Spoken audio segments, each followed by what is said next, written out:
Time for the shout-out. Which of these is not the name of a presidential vehicle? If you think you know it, shout it out. Is it Air Force One, Marine One, Transport One, or the Beast? You've got 3 seconds. Go!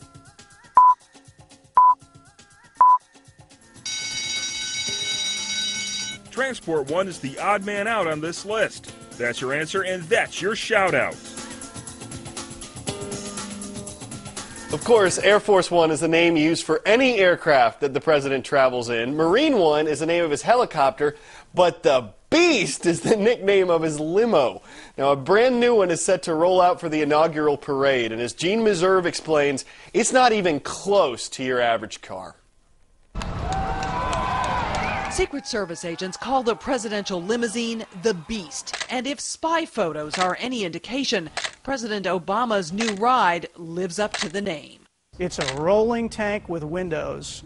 At the turn of the last century, when President McKinley was inaugurated, he relied on an entirely different kind of horsepower. President Harding's inaugural parade in 1920 was the first to use a car. President Franklin Roosevelt used the first bulletproof ride, one seized from mobster Al Capone. President Johnson's limo was armored and enclosed, a byproduct of the Kennedy assassination. Ken Lucci owns a limousine used by Presidents Ford and Carter, and another that carried President Reagan. This is a 1975. Though its doors and undercarriage are armored, it seems quaint next to the high-tech limousine President Obama will use. I like this. No campaign, no election, instant president. Great. Lucci notes the new limo's windows are smaller to make it less vulnerable.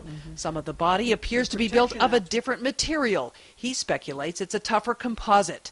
Lucci says rubber gaskets could protect against chemical weapons, and he guesses the holes in the door are for a mechanism to lock it like a bank vault. That door probably weighs as much as a 757's aircraft door. And the inside of that cab is as sealed as a jet plane. And that may surprise Obama, says Joe Funk, a former Secret Service agent who drove President Clinton's limo.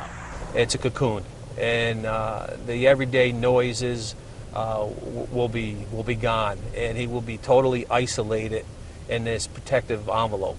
When Ken Lucci bought this limousine, he removed the bulletproof glass. Here's a piece of it. You can see it's about 1.5 to 2 inches thick, a number of pieces of safety glass sandwiched together, and it is very heavy. Lucci says just taking out this glass reduced the weight of this vehicle by about 6,000 pounds. Gene Meserve, CNN, Clearwater, Florida. All right, we're turning our attention overseas now, where a planned truce in Gaza did not last quite as long as expected. The Israeli military